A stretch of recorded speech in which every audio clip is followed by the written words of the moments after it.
வணக்கம். இன்றைக்கி என்ன சமையல் பார்க்கலாம் வாங்க. எப்பயும் போல் தூயமல்லி அரிசி சாதம் சூடாக பழப்பழம் முடிச்சு வச்சுருக்கோம்.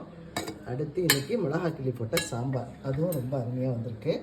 ரொம்ப அருமையாக மணக்க மிளகாய் கிள்ளி போட்ட சாம்பார் வச்சுருக்கோம். அடுத்து மிளகு ரசம். ஒரு சகோதரி சொன்னாங்க, மிளகாய் வெறியை எடுத்துகிட்டு செய்யுங்கம்மா. அதனால் ஒன்று மிளகாயை நசுக்காத அப்படியே போட்டு தாளிச்சிட்டோம்.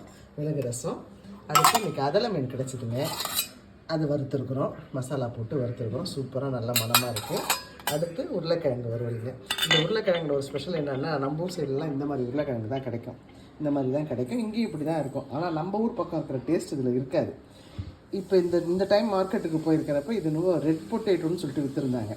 அதில் ஒரு 2 கிழங்கு வாங்கிட்டு வந்திருக்கோம். அதில் தான் ஒன்று இன்றைக்கி செய்திருக்கு. அது நல்லா தான் இருக்குது. அதே உருளைக்கிழங்கு மாதிரி தான் இருக்குது. நல்லா இருக்குது. சாப்பிட்டு பார்த்தா தான் என்னுடைய டேஸ்ட்டு தெரியும். அப்புறம் எப்பயும் போல் மாம்பழங்க எப்படி நம்ம பரிமாறிக்கலான்னு பார்க்கலாம் வாங்க. முதல்ல கொஞ்சம் உருளைக்கிழங்கு வச்சுக்கலாம். அடுத்து 2 மீன் துண்டு வச்சுக்கலாம்.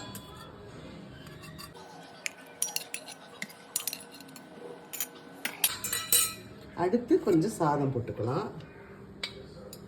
ஒரு எப்பயும் போல் 2 எண்ணெய் வெட்டி சாதம் போட்டுக்கலாம்.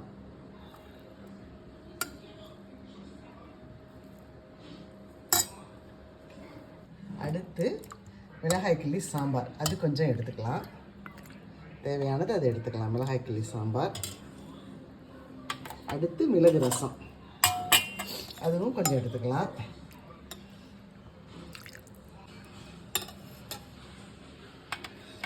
அடுத்து இந்த மாம்பழம் தேவைன்னா கட் பண்ணிக்கலாங்க.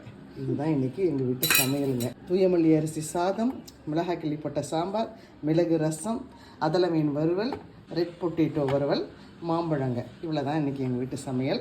பிடிச்சிருந்தவங்க லைக் பண்ணுங்கள், ஷேர் பண்ணுங்கள், கமெண்ட் பண்ணுங்கள். தேங்க்யூ.